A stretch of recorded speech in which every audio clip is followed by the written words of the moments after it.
Hello friends, welcome to this Facebook live session of Indira Gandhi National Open University, and let me to introduce I Dr. Niradhar De, faculty member, School of Education, Indira Gandhi National Open University. On behalf of my school, School of Education IGNOU, and on my personal behalf, I welcome all of you to this live session, to this Facebook live session. And today we are going to discuss one of the course of one of the popular program of Indira Gandhi National Open University, that is the B.ED program, Bachelor of Education program. And one of the core course, one of the compulsory course which is included in the B.ED program of IGNOU, the course code is BES 122 and course title is Contemporary India and Education. So today we will discuss about a detailed introduction, a detailed you can say the concept that has been addressed, the content that has been addressed, the experiences that has been discussed for the student teacher, what the learners they are supposed to acquire. We will discuss about the detailed concept of this course. And friends, today in my past program I have already discussed about this course. We have discussed about the measure, you can say the objectives of this course for designing this course, and in this program we will discuss about the course, the design of the course, that is different blocks and different units, and the content point that has been addressed in different blocks and different units. So friends, let us go forward. You see, I am not going through detail about the program component, as I have already discussed in the in my past program. As you know, the B.ED program that has been developed as per the National Council for Teacher Education, which is the regulatory body for Indian teacher education programs, that is NCTE. So as per NCT regulations 2014, IGNOU has developed its B.ED program, and IGNOU has launched the revised B.ED program as per NCT regulation 2014 since July 2016. And as you know, this is a teacher preparation program, a teacher education program, and this is one of the flagship and popular program of Indira Gandhi National Open University. So you will find, keeping in consideration of the development which is taking place across the world globally, the developments that is taking place in teacher education, you will find that this program has been developed at par with the global standard. You will find that there is a combination of different courses, that is the theory courses, at the same time the practical and skill oriented courses, and mostly you will find that every content point, every unit, it may be a practical component, it may be a theoretical course, a theoretical for developing theoretical construct among the students, the theoretical courses that has been developed in this program, that has been developed as per the constructivist approach of pedagogy, constructivist approach of teaching learning process. Okay, means keeping the teacher educators, keeping the students at the center, keeping the learners at the center. You will find that every learning experiences, every you can say activities that has been designed. Okay, so as per the constructivist approach of teaching learning process, this program has been developed. And friends, B.ED program that IGNOU has developed, this is to prepare the teachers for the secondary stages. That means in the school education, the teachers who are teaching at the at class 9th, 10th, 11th and 12th as per the NEP, National Education Policy 2020, the pedagogical structure, pedagogical and curricular structure, you will find that this program will prepare a group of teachers. Those can take the responsibility to teach at the secondary stage. That means in class 9th, 10th, 11th and 12th. Let us go forward.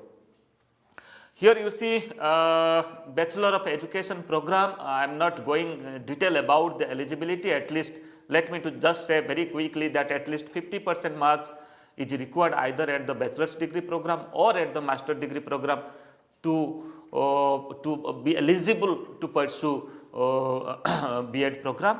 At the same time, teachers who are teaching in different elementary classes in different schools, means the trained teachers, the in-service teachers are eligible to pursue this program, and candidates who have completed a NCT recognized teacher education program through face-to-face mode. This is as per the NCT regulations 2014, that those have pursued a type of diploma or certificate program which is recognized by NCT, that is also in face-to-face mode, will be eligible to take admission in the B.ED program. And the total credit of this program is of 72, and the learners, they have to study 36 credit at the first year of this program, then again 36 credits at the second year of the program. Then the minimum duration of this program is of 2 years, and maximum duration of this program is of 5 years. One can complete this program in 5 years, and this program is offered only in the January session of Indira Gandhi National Open University. Okay. As you know, IGNOU practices 2 sessions, January and July session, but so far as B.ED program is concerned, B.ED program is conducted, is offered only in the January session, and admission taken that is through the All India Entrance Test Examination. Okay. Recently, the NTA, National Testing Agency, has taken entrance test for this for taking admission in the B.ED program. Friends, let us go forward. Just to give an overview about different courses that has been kept in the first year of this program and second year of this program. You see, in the first year of this program, the learners, they have to study total 36 credits. Among these 36 credits, they have to study 16 credits of core courses in the first year. Then content based methodology courses, they have to study 2 courses, 4 credit each, so 8 credits they have to earn from the content based methodology courses. Then in face to face workshop 1, 12 days they have to pursue this workshop 1, that is of 4 credit. Then enhancing professional capacities 1 and 2, EPC 1 and 2, they have to study in the first year of this program, that is of 4 credits, EPC 1 of 2 credit, EPC 2 is of 2 credits. Then internship 1, that is of 4 weeks, that is more or less 1 month. Okay. So they have to go to a school and they have to get experiences what is going on in the school, that is of 4 credits. So if you will include all these credits, then total 36 credits they supposed to, or the learners they supposed to study from the first year of this program. Then in second year, again they have to study 36 credits, that is from the core courses.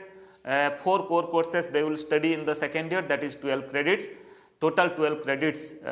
Then the optional courses, they have to select 1 optional course among the pool of optional courses that has been given in the program guide. If you will go through the program guide detail, course title, course code, you will find out, and course content also you will find out. So you have to study 1 optional course among a pool of optional courses. So total credit of the optional course is of 4. Then workshop 2 of 12 days workshop, face to face workshop 2 you have to conduct, you have to pursue, and total credit for the workshop 2 is of 4 credit. Then EPC 3 and 4, already you have studied EPC 1 and 2 in the first year, and in the second year you have to study the EPC 3 and 4, enhancing professional capacities 3 and enhancing professional capacities 4.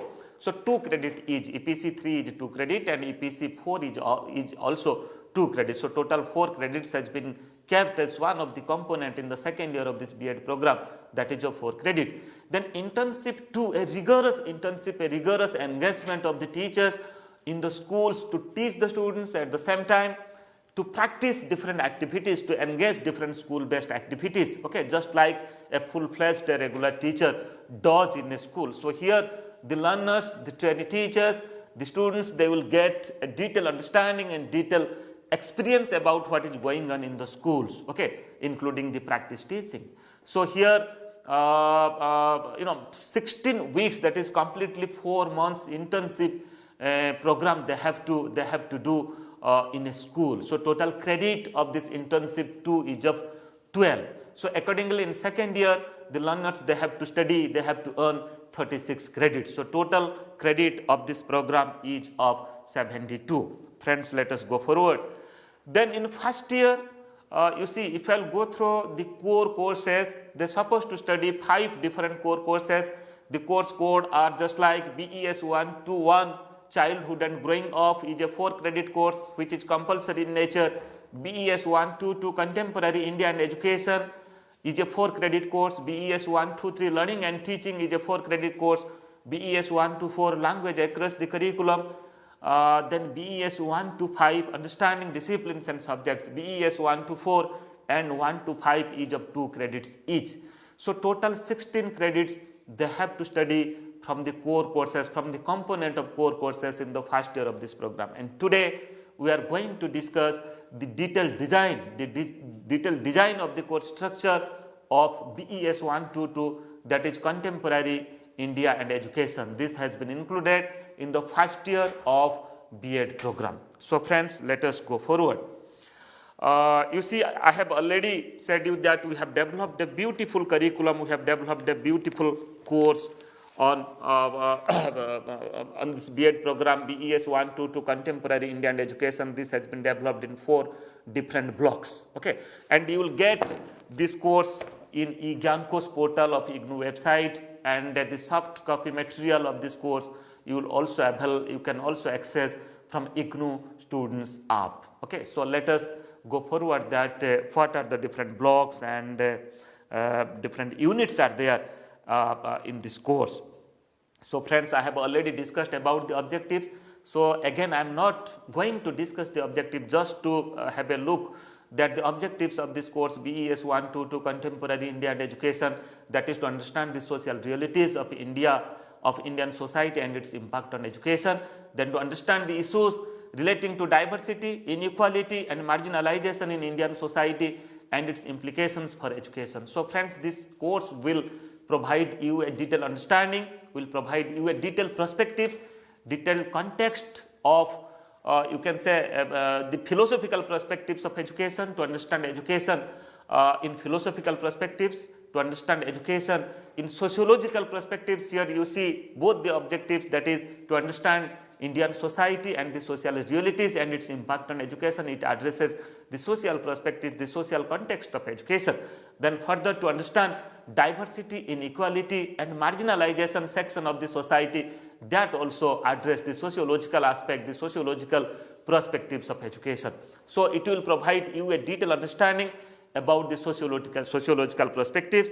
Then further, the other objectives that you can say that it will enable the learners to understand the concept of social change. I have already said that our society is ever dynamic and changes that has been happening every time, every moment in every society. So that's why to understand that how changes taking place in the society and how social transformation is taking place, that is also in relation to education, how education helps for bringing changes in the society, for transforming our society. Okay, so that's why this is also another objective of this course. Then further, to understand the concept of aims of education. So what is the aims of education? What is the individual aim of education? What is the social aim of education? What is the democratic aim of education? So that is also one of the important objective of this course. Then further, this course will also help you to comprehend different values enshrined in the Constitution of India and its impact on education. So how to understand the values, how to practice the values, democratic values and other values at the same time, how to transmit those values to the students when the trainee teachers will be a full-fledged teacher. So that's why they should get a clear understanding about the values that the students they're supposed to earn, that the students supposed to develop and supposed to practice. So that is also one of the objectives of this course. And further, this course will also help you to identify the contemporary issues in education and its educational implications. Then to understand the historical developments and policy frameworks for public education in India. Friends, I have already said that this course will provide you a detailed overview, a philosophical perspectives to understand education from philosophical perspectives. This also help you to understand education from historical perspectives. Okay, so this is also another important aspect of this course. Then this course will also to get acquainted with the current development in universalizing secondary education in India. How to, just like Right to Education Act, Act which is now a fundamental that is you can say one of the fundamental right of the children of this country, that they should get at least elementary education, that is up to class 8th. Okay, so this is the responsibility Now this is the responsibility of the state to provide compulsory elementary education to each and every child of this country. Okay, this is included in the Article 21A of the Constitution, which was earlier talking about Article 45, free and compulsory education to each and every child of this country. Okay, so this course will also address such objective, that further how to make secondary education, or how to make secondary education that is universal, means all child should get secondary education, not only elementary education. Then further let us now discuss about that how we have designed this course. So friends, BES 122 Contemporary Indian Education, this course has been designed in 4 different blocks. Okay, 4 different blocks, that is block 1, 2, 3 and 4. The title of block 1, that is Indian Societal Context and Education. Block 2, that is Policy Frameworks for Education in India. Block 3, that is Philosophical Perspectives of Education. And block 4, that is Issues and Concerns in Secondary Education. So friends, what I was talking earlier, you see, you will get a detailed perspective, detailed context, that is detailed philosophical perspectives to understand education. Then detailed historical perspectives to understand education, that what are the different policies that has been developed in this country so far as different stages of education is concerned, for the development of education in different aspects is concerned. And you will also get a detailed understanding about the societal context of education, social perspectives of education. So friends, to be a good teacher, first of all, you should understand about our society, our social fabrics, our social norms, our social standards, our culture, our languages. Okay, so if you will not acquainted yourself, if you will not understand the practices which is happening, which is going on in the society, then you can't be a good teacher. You can't transact this curriculum in a proper way, because when you will be a teacher, when you will teach the students in the school, you will find that many concepts, many philosophy that address the you can say the social fabric, the social norms, the social standards. So you should understand the society, because whatever we are doing, that is for the beneficiary of the society. So that's why a detailed social perspectives, historical perspectives, at the same time a philosophical perspectives, that also understand that you will gain from this course. And block 4, that specially designed to discuss the issues and concerns in secondary education, that what are the different contemporary issues that it needs to address in the school system. Our children, our students, young generation, they should come contact with these issues, and how they will solve these issues, how they will acquainted themselves to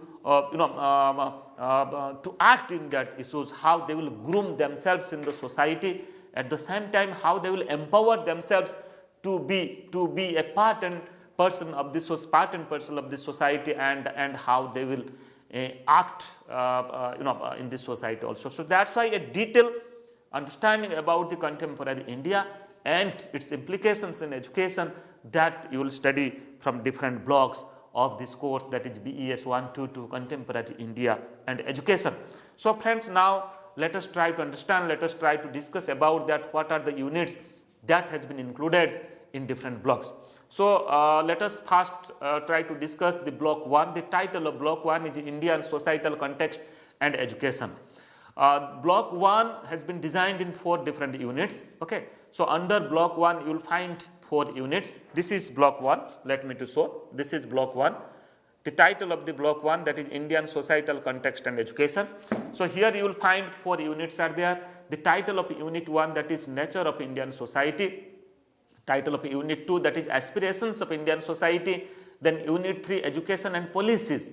Then unit 4, that is Indian Society and Education. So friends, this course, this unit, this block, that is block 1, that means when you will go through 4 different units, unit 1, 2, 3 and 4 of this block, you will find a detailed social perspective, detailed social context to understand education. Okay, so what is the nature of Indian society? You will come across to understand the diversity of the society, different section of the society. You will find that in an inclusive setting of classroom, in an inclusive setting of school, how to address the students, those are coming from different diverse backgrounds. You will find the students who are coming from a high socio-economic background, who are coming from a elite class, and you will also find the students those are coming from different low socio-economic background, from other diverse background also. You will find the students those are coming from a single parental family, those are coming from different language background family, those are coming from different multilingual background of family. And friends, when if you visit different places of this country, from east to west, from north to south, you will find different rich experiences, okay, different types of languages, different types of culture, different types of way of living, okay, and these diversities, you will get an understanding from this course that the diversities that we experience if you visit the state of Kerala, the state of Tamil Nadu, the state of Andhra Pradesh, the Gujarat, Maharashtra, Jammu and Kashmir, Punjab, and entire state of Northeast, Uttar Pradesh, you will find different rich experiences, okay, and we consider all these experiences, all these diversities are as strength, as our strength, not as our weaknesses. So that's why, friends, in unit 1 and unit 2 you will study about the nature of our society, okay,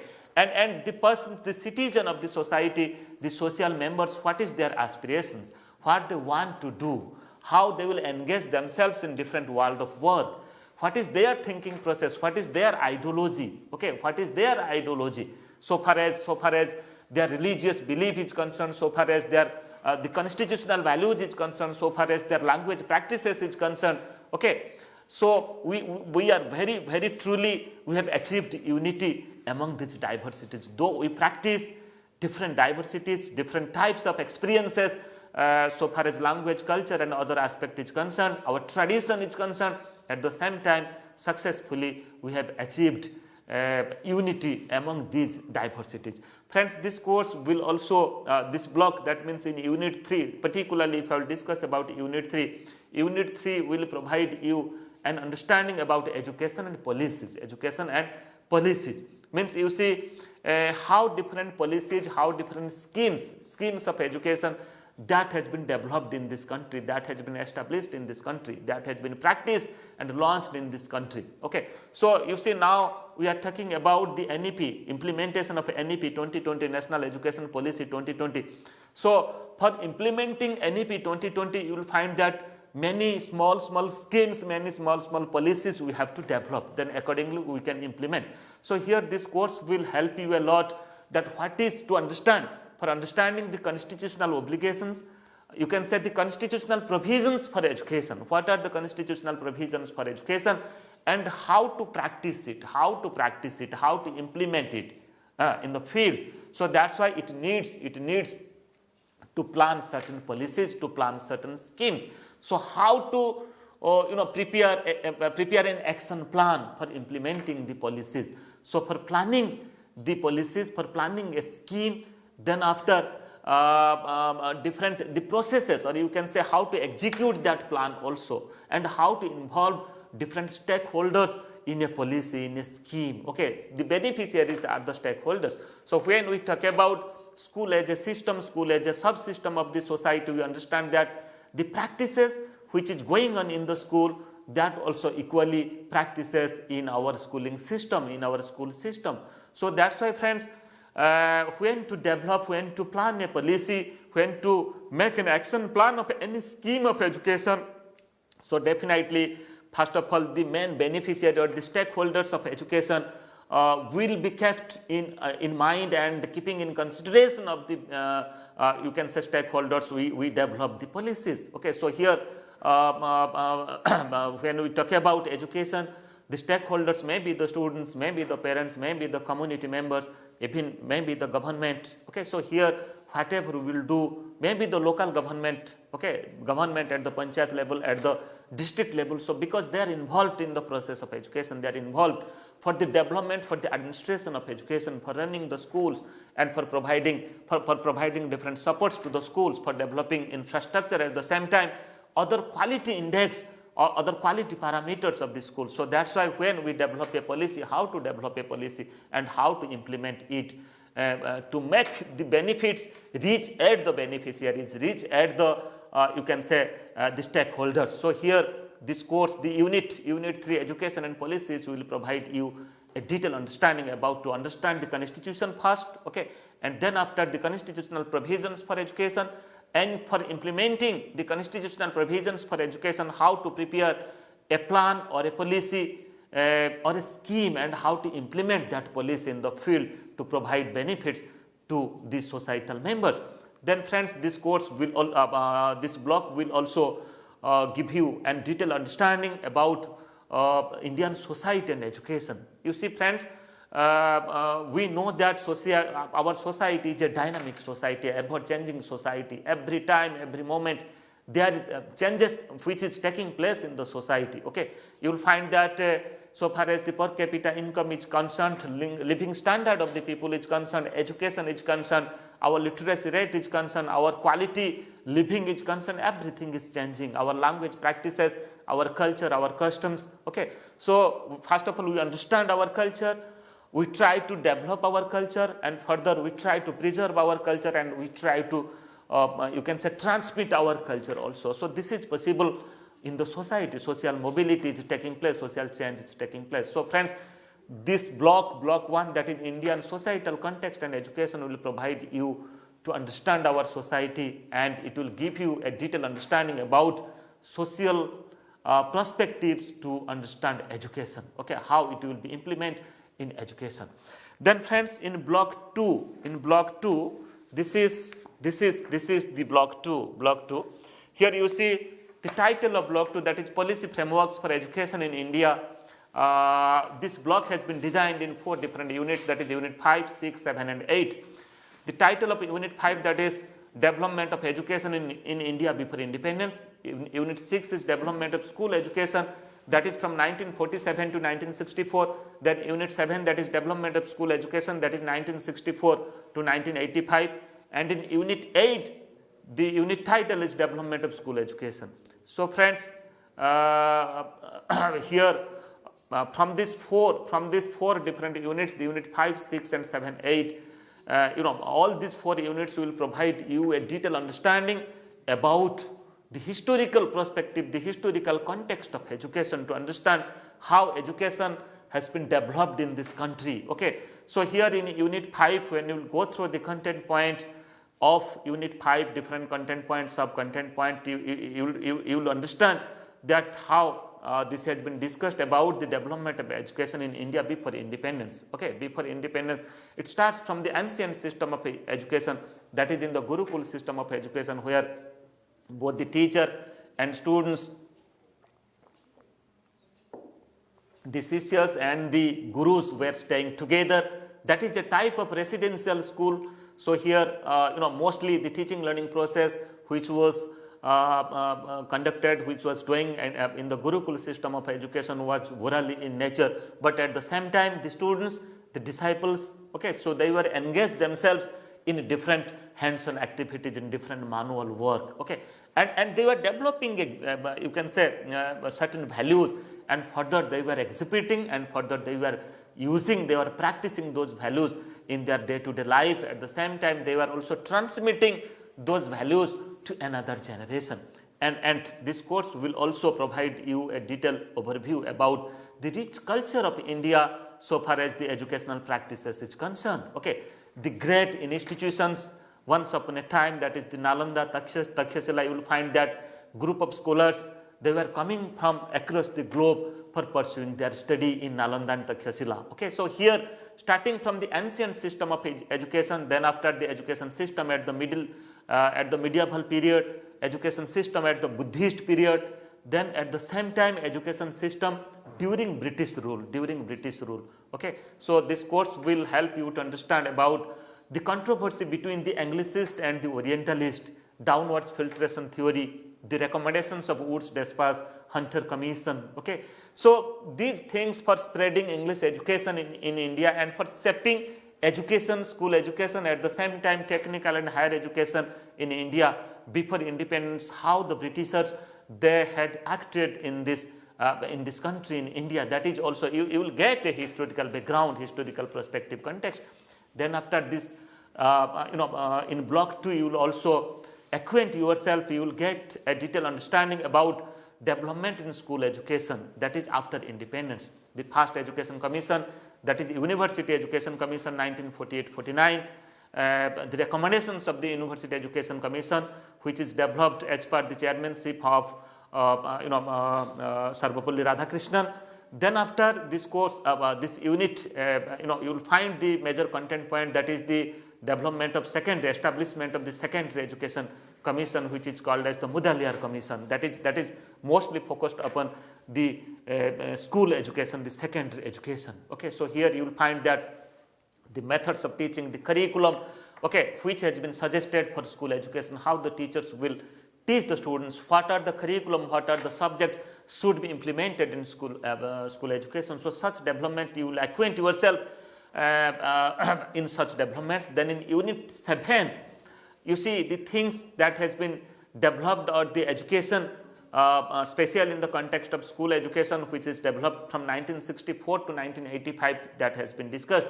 That is the major discussion point is here, that is the establishment of the Kothari Commission 1964-66. Then after the National Education Policy, National Policy of Education 1968, that is the first National Policy on Education 1968. Okay, so their recommendations, their suggestions in school education, at the same time in other sector of education, that has also been discussed. And in unit 8, the developments that has been happened after 1986, that has been discussed. That means the second National Policy on Education, that is 1986, NPE 1986, which is popularly known as 10+2+3, that has implemented the 10+2+3 system of education, 10 years of school education, 2 years of higher secondary, senior secondary education, and 3 years of college education. That has implemented before 34 years, that is 1986. That is also part of this unit, that is unit 8. Then further you will the NCF 2005 National Curriculum, 2005 NCF TE National Curriculum Framework, 2008 National Knowledge Commission, implementation of NKC National Knowledge Commission from 2006 to 2009, that is also one of the part of this unit. And the revised National Education Policy 1992, that has also been discussed in this unit. Then further, when we will come to the third block of this course, the title is Philosophical Perspective of Education. Here friends, you will get a detailed understanding about the philosophical perspective, the philosophical context to understand education. 4 units you will find in this block, that has been included in this block, unit 9, 10, 11 and 12. And unit 9, the title is Concept and Nature of Education. Unit 10, Philosophical Basis of Education. Then Democratic Principles of Education, then Agencies of Education. Very quickly, let me to just give an overview about that, what are the different content points, what are the different learning experience you will get from this block. So friends, when you will go through different units of this blocks, first of all you will try to understand the concept of education, okay, the meaning of education, the etymological meaning of education, the democratic principles of education, the constitutional provision of education, then aims of education, okay, individual aims of education, social aims of education, democratic aims of education, and you will also understand about that different system of education, formal system of education, informal system of education, non-formal system of education, which is called as an alternative system of education. So friends, it is not possible to educate the child by following only one system of education. So that's why here the concept of a formal system of education, which is rightly we say that the schooling, formal schooling, means the students are coming to the school every day, there is a curriculum and teachers are there to implement that curriculum. Every day there is teaching learning process, face to face, classroom is there, evaluation is there, but at the same time that is not enough for the grooming of the child, that is not enough to get education. The informal system of education, that means when the individual visit in different places, they gain many things at different places in different situations. Okay, so that's why when you will talk with any people, any person, then definitely there is the opportunity to gain something. You can understand others' culture, you can understand others' traditions, other languages. So that's why the child learn many things informally from the family, from the society, from the community, from the club, from the group to whom the child is dealing with. So that's why informal system of education and at the same time non-formal system of education. You see, the open and distance learning system of education, what we are doing now, you are engaged yourself in the teaching learning process in open and distance learning system. You are pursuing your B.ED program or you are pursuing your other program. So here also a detailed curriculum has been developed, course material has been developed, and a detailed mechanism that has been developed to provide education to you. Okay, so that's why friends, this course, this unit, concept and nature of education, will provide a detailed understanding about different forms of education, different system of education, aims of education, and when you enter into the other units, unit 10, 11, you will get a detailed understanding about the philosophical basis of education. Okay, the educational ideas, educational principles given by different educationists, great educationists. Okay, Eastern, Western educationist, at the same time Eastern educationist. You can take the example of Indian philosophers and educationists as Mahatma Gandhi, Rabindranath Tagore, Swami Vivekananda, Sri Aurobindo. You will find that the methods of teaching, techniques of teaching, their concept to understand the school, their concept of disciplinary practices in the school, their concept of a curriculum in the school at different stages of education, that is also being a part of education that has been you can say that has been implemented in our teaching learning process. Then further we have also discussed about the concept of Western philosophers, the ideas of Western philosophers, just like John Dewey, Rousseau, Plato, that is also part of this unit. Further, we have also discussed about the democratic principles of education. We are living in a democratic country, so the values that is included in our constitution, our democratic living, how to prepare the child, how to prepare the students, how to develop certain values that they're supposed to practice in their day-to-day life, in their student life, in their teacher life. That is also part of this unit, that is in unit 11. So here the values of fraternity, the values of equality, the values of equity, okay, democratic living, that is also cooperation, sympathy, empathy, that is also being different life skills also, that is also part of this unit. And here the constitutional provisions for education, maybe for the marginalized sections of the society, for the minorities group, for different low socio-economic groups, so you can say for the children of different able, and at the same time for the women and other weaker sections. So here also what is the democratic principles and what is the constitutional provisions, that is also you will study. And in the last unit of this block that deals the agencies of education. Friends, we understand different agencies of education that helps for the grooming of the child, the very grooming of the child that begins from the family. Then after the child come contact with the society, come contact with the community, they come contact with different person, different people, and they gain certain experiences, certain knowledge when they engage themselves in interaction with the community people. So that's why we have discussed here family as an agency of education, community as an agency of education, school as an agency of education, media as an agency of education, state as an agency of education. And we have also discussed about the intercourses or the interface between these agencies of education and how we develop a holistic and inclusive personality among the child that they have gained from the family, that they have gained from the society, from the community, that further that they practice in the school. So friends, different agencies of education and their interface, that has been discussed in unit 12 of this block. Further friends, let us try to discuss that the units that has been discussed, that has been kept included in block 4, the last block of this course. This is the block 4 of this course, okay, that is issues and concerns in secondary education. So here you will find 4 units are there in this block: unit 13, 14, 15 and 16. Unit 13, that is that deals with, that discusses the concept of universalization of secondary education. Unit 14, that discusses equity and equality in education. Unit 15, that is curricular issues and quality concerns in secondary education. Then unit 16, it discusses about professional development of teachers, secondary teachers. So friends, here beautifully this block has been developed. First of all, you will try to understand that the concept of universalization of education. So friends, now universalization of education is part of Samagra Shiksha Abhiyan. Samagra Shiksha Abhiyan. Universe RMSA Rashtriya Madhyamik Shiksha Abhiyan. At the same time, SSA Sarva Shiksha Abhiyan, including the teacher education, the three schemes of education that has been included in the Samagra Shiksha Abhiyan.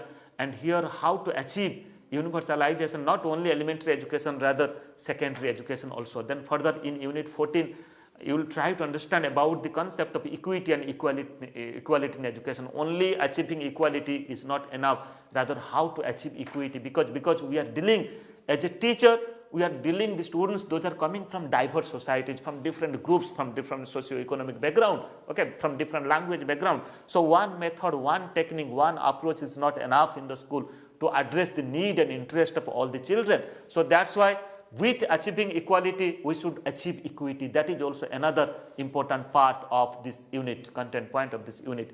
And in unit 15, we have discussed about curricular and quality concerns in secondary education. So friends, here you will find a detailed overview about the concept of National Curriculum Framework 2005, NCF 2005, that how to design the course curriculum, just like the core courses like your mathematics, social science and different languages. At the same time, how to address the co-curricular issues also, just like peace education, health education, craft education, okay. So how to address such things in the curricular matter, in the curricular aspect, in the scholastic aspect of the school curriculum, of the entire school curriculum. That is also another important aspect. Then further in unit 16, we have discussed the professional development of teachers. So here, to prepare a good teacher professionally, they have to develop and they have to acquaint themselves with different developments which is happening in the society, which is happening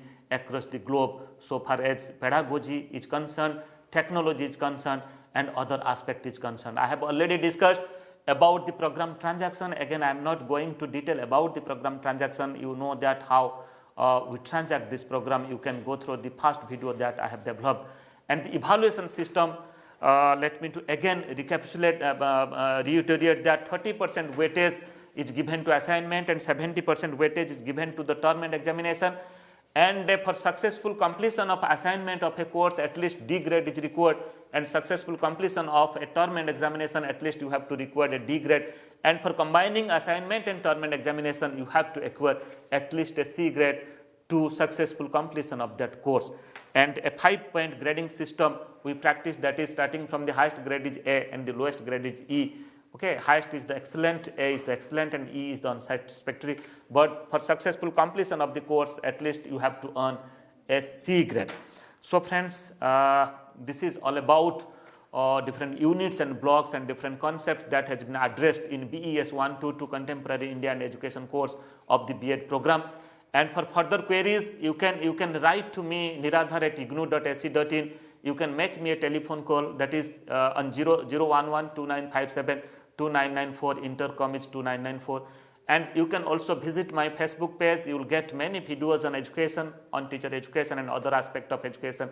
And you can also visit my YouTube channel.